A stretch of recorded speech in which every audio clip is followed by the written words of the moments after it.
আসসালামু আলাইকুম, ওয়েলকাম সবাইকে সাদা রান্না বান্না টু আর একটা নতুন এপিসোড দেখার জন্য। আজ আমি আপনাদের সাথে শেয়ার করব কিভাবে ব্রেড কাম ছাড়া আপনারা ডিম চপ বানাবেন। সেই রেসিপিটা আপনাদের সাথে শেয়ার করব ঘরোয়া উপকরণ দিয়ে।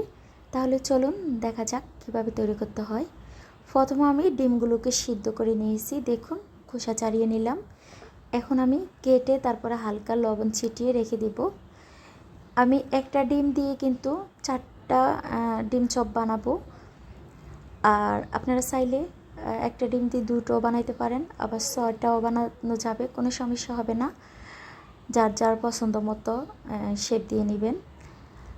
এই যে আমি কিন্তু দুটো ডিমকে চারটে বানাবো, আর বাকি যেগুলো আছে সেগুলো দিয়ে একটা দিয়ে আমি চারটা বানাবো। এই যে কাটা হয়ে গেছে, এখন লবণ ছিটা দিয়ে রেখে দিলাম। আর এই যে আমি আলুটা সিদ্ধ করে নিয়েছি, আলুটাকে এখন আমি ছিলে তারপরে এখন ম্যাশ করে নিলাম। এই যে দেখুন, এখন দিয়ে দিব বাকি উপকরণগুলো। এখানে আমি পেঁয়াজ বেরেস্তা করে নিয়েছি আর ধনিয়া পাতা কুচি করলাম, দিয়ে দিলাম। আজকে তেমন একটা মশলা দিব না আমি। আর ম্যাজিক মশলা, এই ম্যাজিক মশলা কিন্তু 5 টাকা দামে কিনতে পাওয়া যায় মুদি দোকানে। আর দিয়ে দিলাম স্বাদ মতো লবণ, যেহেতু আমি সিদ্ধ করার সময় লবণটা দিইনি সেজন্য এখন লবণটা দিলাম। আর এই যে শুকনো মরিচটা আমি কিন্তু ভেঙে গুঁড়ো করে নিয়েছি আগে থেকে। এখন সরিষার তেল দিয়ে আমি সব কিছু একেবারে ভালোভাবে মেখে নেব। এই যেভাবে, আজকে তো আমার হাতের অবস্থা একেবারে 12টা বেজে যাবে, কারণ যেহেতু মরিচ দিলাম হাত দিয়ে মেখে নিলাম। এই যে এখন আমি শেপ দিয়ে আপনাদেরকে দেখিয়ে দিব কিভাবে ডিম চপের শেপটা দিতে হয়। এই যে এভাবে কিন্তু আমি এক হাত দিয়ে বানিয়ে নিব, আপনারা চাইলে 2 হাত দিতে পারেন, কোনো সমস্যা নেই।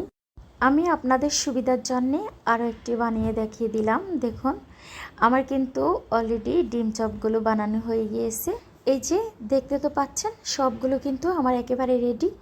এখন আমি যে ব্রেড ক্রাম্বস দিব না, আমি বেসন দিয়ে বানিয়ে নেব। সেজন্য আমি দিয়ে দিলাম এখানে 3 কাপের মতো বেসন, যেহেতু চপের পরিমাণ বেশি। আজকে আমি যে কর্নফ্লাওয়ার দিব বেশিক্ষণ মুচমুচে থাকার জন্যে, এই যে এই কিষান কর্নফ্লাওয়ার, এই কোম্পানির কিন্তু রেটটা একেবারে কম। আমার কাছে এগুলো এনে কিন্তু আমার ভালো লাগে, কারণ রেটও কম আছে। সেজন্য আমি এই কিষান যে কোম্পানি সেটা দেখে আনি। এই কোম্পানির সসটাও কিন্তু বেশি মজা লাগে। সব কিছু কাস্টার্ড পাউডার সব কিছু আপনারা দামে কম পাইবেন, এই কোম্পানি দেখে আনবেন।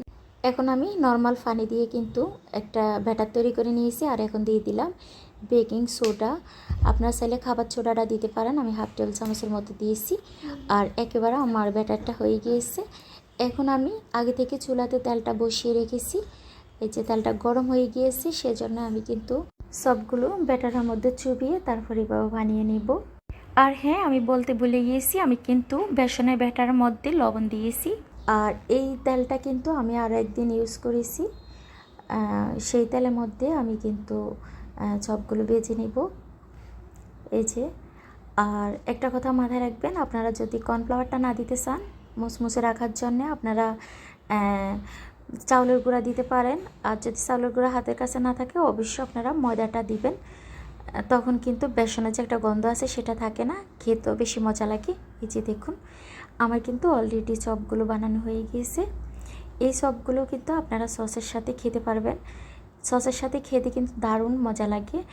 আর আমি এখানে বেশি একটা সস দিয়ে পরিবেশন করে দেখাইনি, কারণ ইফতারের সময় হয়ে গিয়েছে, সেজন্য আমি তাড়াহুড়ো আপনাদেরকে একটু দেখিয়ে দিলাম। আজ এ পর্যন্ত, সবাই ভালো থাকবেন, আবার কথা হবে নতুন কোনো ভিডিওর মাধ্যমে।